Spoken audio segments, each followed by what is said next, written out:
అందరికీ నమస్కారం.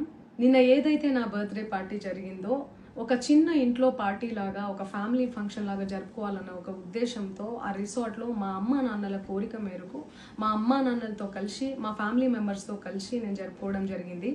అక్కడ మా అమ్మా నాన్న ఫ్రెండ్స్, మా ఫ్యామిలీ ఫ్రెండ్స్, మా టీమ్ మెంబర్స్ మాత్రమే ఉండడం జరిగింది. అండ్ అట్లనే లిక్కర్ ఉండడం జరిగింది, సౌండ్ సిస్టమ్ ఉండడం జరిగింది. సో సౌండ్ సిస్టమ్కి లిక్కర్కి పర్మిషన్ తీసుకోవాలని చెప్పి నాకు అస్సలు అవగాహన లేదు, ఐడియా కూడా లేదు. అది అనుకోకుండా సడన్గా ప్లాన్ చేసుకొని వెళ్ళిపోవడం జరిగింది అక్కడ. సో అందుకు నాకు అవగాహన లేదు, లేకుంటే నేను డెఫినెట్లీ తీసుకునేదాన్ని. నాకు అసలు గైడెన్సీయే లేదు. ఎవరైనా గైడ్ చేసినా కూడా నేను పర్మిషన్ తీసుకునేదాన్ని, లేకపోతే నేను ఎందుకు ఇలా తెలిసి చెయ్యను కదా. సో ఇదంతా ఇలా తెలిసి అయితే నేను తప్పు చేయలేదు, తెలియకుండా ఇది జరిగిపోయింది.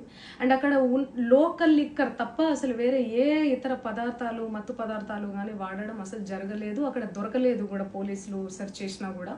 అండ్ అక్కడ ఎవరికైతే పాజిటివ్ వచ్చింది అని చెప్పి పోలీసులు చెప్తున్నారో ఆయన ఎక్కడో ఒక చోట తీసుకున్నాడు, ఎప్పుడో తీసుకున్నాడు అని చెప్పి తేలిందని చెప్పి పోలీసులే చెప్పారు.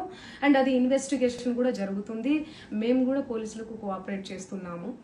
అండ్ నేను ఎందుకు ఇలా చేస్తాను, అసలు నాకు తెలిసి ఎందుకు చేస్తాను? మా అమ్మా నాన్నలతో దట్టు, మా అమ్మా నాన్నలు పెట్టుకొని ఇలాంటివి నేను ఎంకరేజ్ చేస్తానా? ఇలాంటివి చెప్పండి.